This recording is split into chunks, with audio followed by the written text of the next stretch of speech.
সুরজ ভাই কই থেকে এলেন? আরে ভাই মার্কেটে গেছিলাম বুঝছেন, কি লাগা? যে বৃষ্টি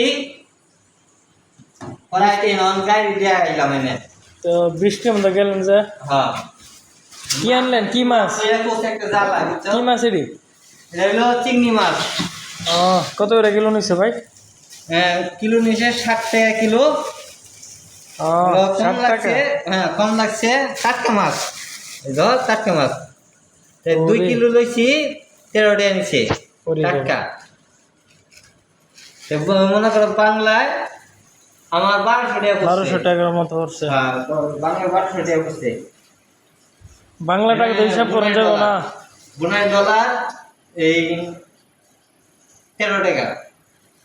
বাংলা টাকা হিসাব করলে না খেয়ে থাকতে হবে। হ্যাঁ বাংলা 1200 টাকা পড়ছে। কি চিংড়ি মাছ, ও, টাটকা চিংড়ি মাছ দেখছো কি বড়। ও